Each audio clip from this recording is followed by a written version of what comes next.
This session we're looking at the subject of giving.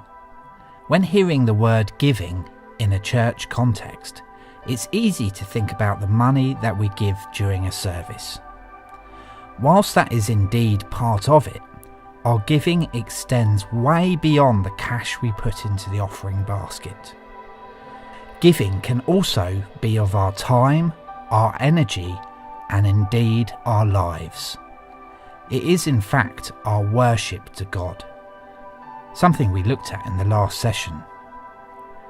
Jesus gave his life for us.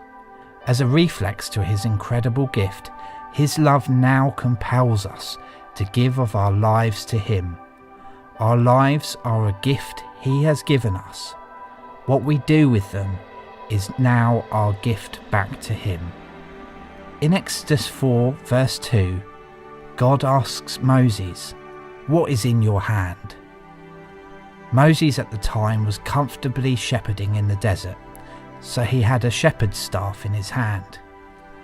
God was about to take Moses out of that comfortable position and lead him to alter history, all with that same shepherd's staff. God is asking this same question also of us. What is in your hand? What gifts and talents do you have? What are those talents that bring you joy and satisfaction?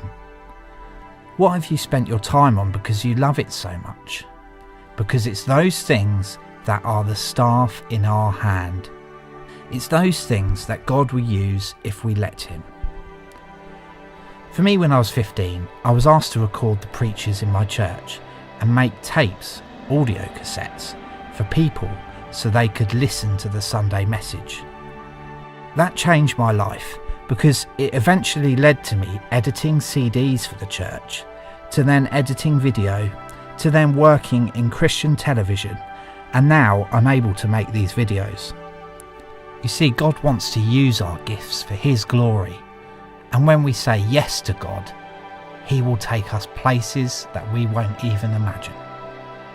When we look at the entire chapter of Matthew 25, it's all about giving to God.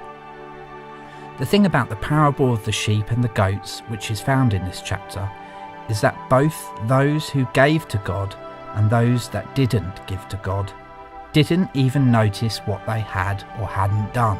The sheep in the story, those who gave, said, "We didn't notice that we gave to you, God." But they had given because it was in their very nature. And the goats also hadn't noticed their lack of giving because they were caught up with themselves. You see, giving is in God's nature. That's why it's so important to God that we give to him. Give of our time, our lives, our money and resources. Not because we have to, but because we love God and want to see God's kingdom advanced. So how can we embed this nature of giving into our lives? Perhaps by taking small steps in the right direction. If we see a need, offer a helping hand.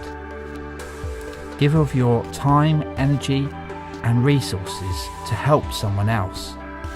Do that regularly, and before long, giving will be a part of you, a part of your nature, and you will find that you've been giving to Jesus all along. Selah.